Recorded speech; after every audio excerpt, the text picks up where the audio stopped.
Terima kasih saudara, Anda masih bersama kami di Dua Arah. Mas Roy tadi menurut pernyataan dari Pak Susno bilang bahwa tidak dilanjutkan, kemudian ini alias di stop ini karena tidak cukup bukti, Mas Roy. Dan hasil ini bisa dipertanggungjawabkan. Gak apa-apa, bukan. Yang dimaksud Pak Susno itu adalah bahwa semua itu satu rangkaian. Jadi artinya alat bukti yang diuji ini hanya merupakan satu bagian dari sebuah rangkaian. Apa yang disampaikan beliau saya dukung. Setuju gitu memang. Artinya apa? Artinya tidak cukup bukti untuk dikatakan bahwa ini dibuktikan itu palsu gitu ya. Kalau itu misalnya dari berbagai keterangan. Tapi mungkin prosesnya mungkin dengan segala hormat Pak Jenderal. Prosesnya adalah harus yang lebih komprehensif terbuka. Misalnya apa? Kalau yang kemudian lapor itu adalah TPUA. Harusnya juga TPUA itu menurut aturannya itu mendapatkan laporan dia. Kalau sekarang kan kita bisa lihat di website. Laporan sampai mana. Orang-orang yang didatangi oleh Bareskrim itu siapa saja. Jangan-jangan yang didatangi itu adalah memang hanya circle-circle-nya ya atau katakanlah gerombolannya atau ternaknya. Tapi kan sudah diungkap ada tintanya, kemudian diperiksa Belum, itu baru definisi. Yang itu pun sudah beberapa waktu yang lalu saya kasih arahan ya gitu atau saya kasih kisi-kisi. Kenapa Mbak? Dulu kebetulan Pak Susno mungkin juga ingat, saya dulu juga pernah membantu bukan di Puslapfor, tapi di Pusiden namanya. Ya pusat identifikasi di Mabes Polri dulu ada gitu. Artinya kita kalau mengidentifikasi itu ada tahap-tahapannya. Bagaimanapun juga ini kita hormati. Saya menghormati, tapi akan lebih baik lagi kalau ke depan Mabes Polri itu lebih transparan, lebih kompetensi. Salah satu contoh saja. Misalnya menyelidiki satu lembar gitu ya. Entah itu dikatakan lembar deskripsi atau ijazah. Kemudian katanya diraba. Kemudian diraba tintanya itu katanya dari mesin cetak tekan gitu ya, handpress gitu.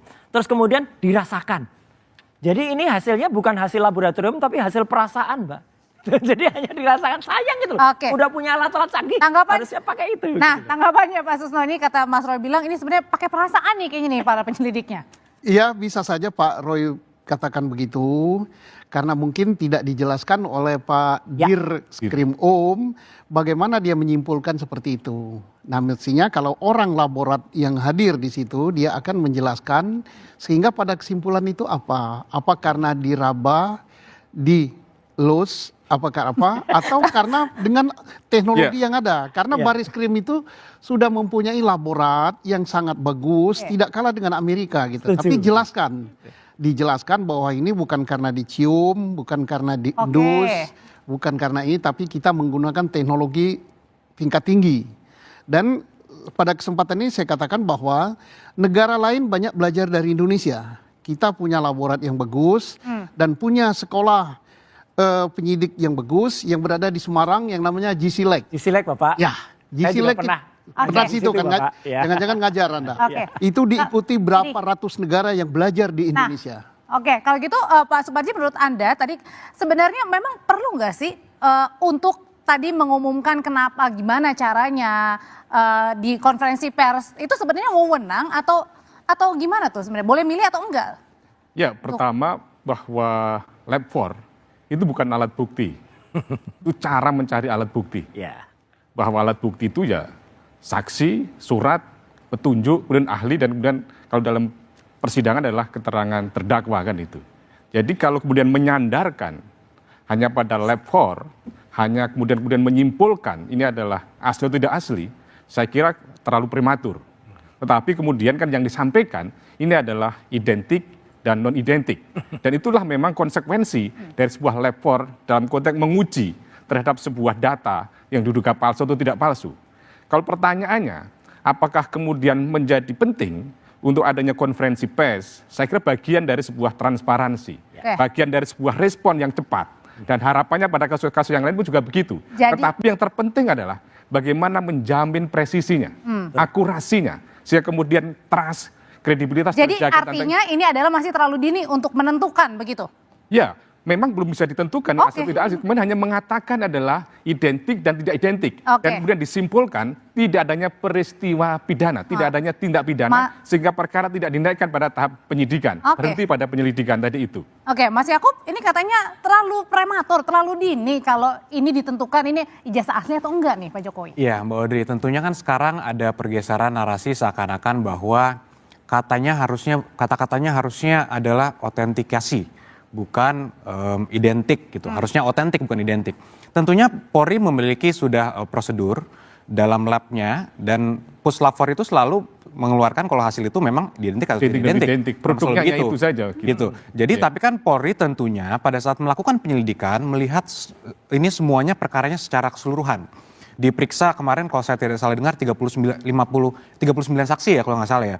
Kemudian ada 51 dokumen dari UGM yang diperiksa. Kemudian sampai lembar berita acara ujiannya pun diperiksa.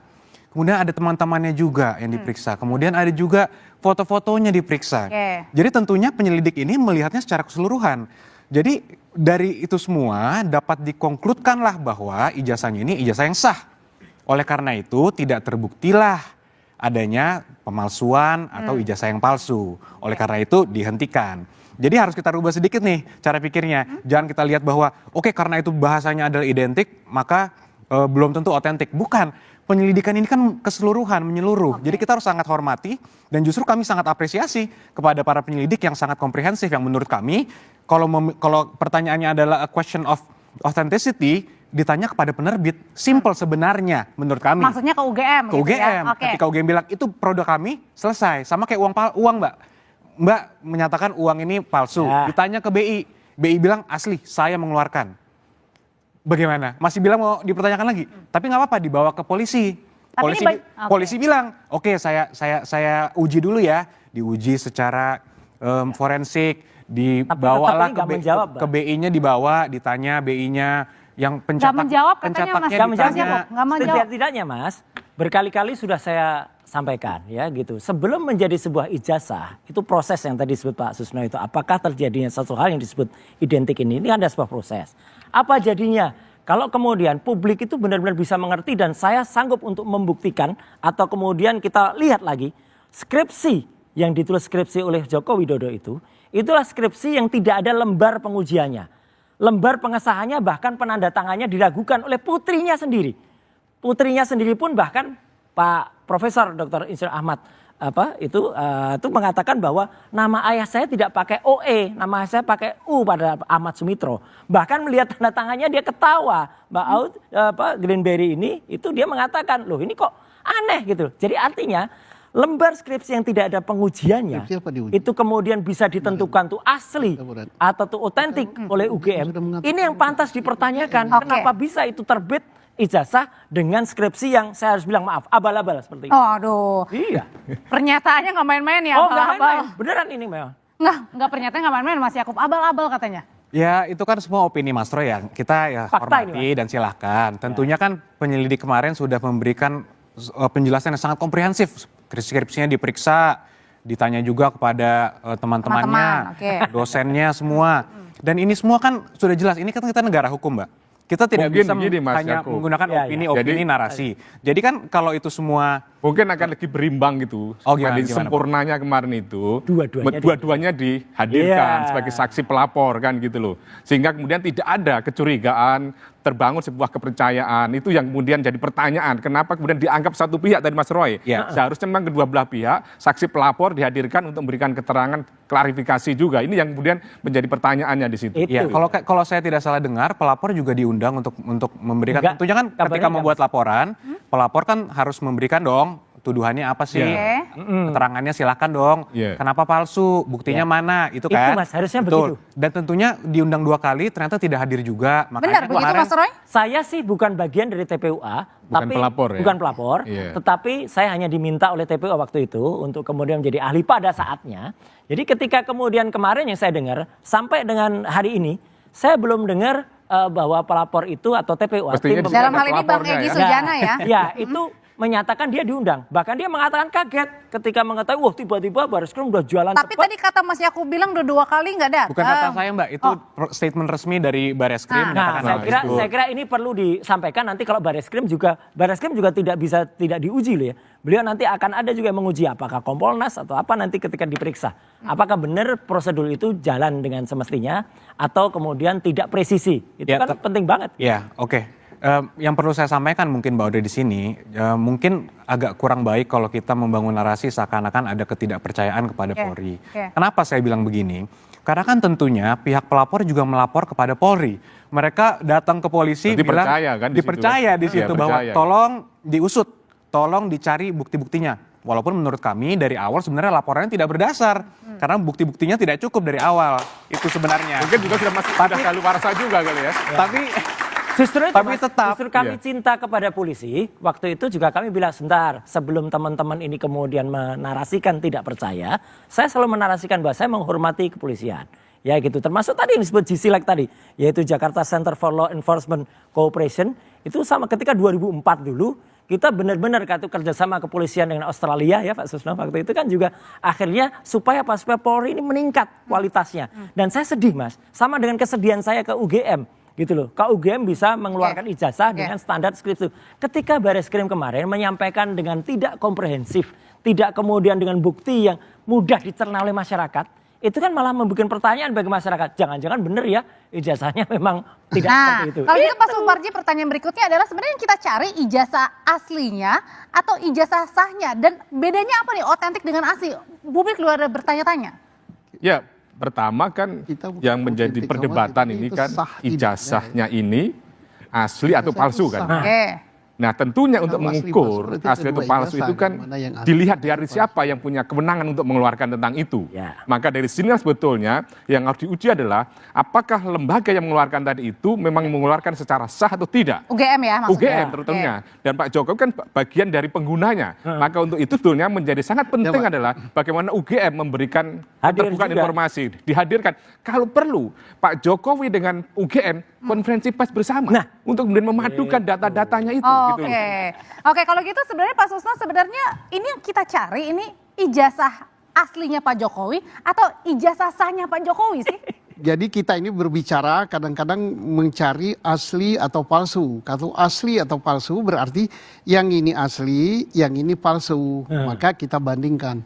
Sekarang yang paling penting itu adalah apakah ijazah yang dipegang Pak Jokowi itu sah apa tidak. Nah untuk mengetahui sah apa tidak itu adalah institusi yang mengeluarkan, yang paling berwenang memberikan penilaian. Tetapi tidak cukup itu saja.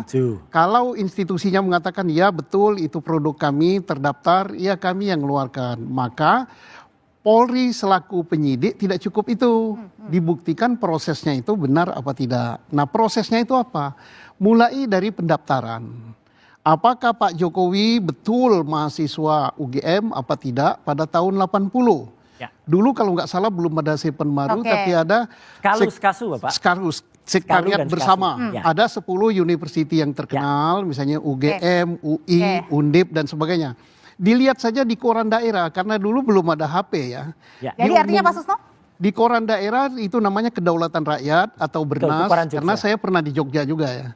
Ada nggak nama Pak Jokowi diumumkan sebagai di koran daerah, lulus diterima sebagai mahasiswa Fakultas Kehutanan tahun 1980. Oke, jadi kalau gitu pertanyaannya berikutnya. Salah satu ya. Setelah itu baru dilihat di buku Indo dan sebagainya. Nah, kembali kepada apa yang kita perdebatkan malam ini, mestinya yang diumumkan itu, dan saya yakin ya, saya yakin Bareskrim sudah on the track, dia sudah memeriksa saksi, memeriksa segala macam, baru pada kesimpulan ijazah ini sah.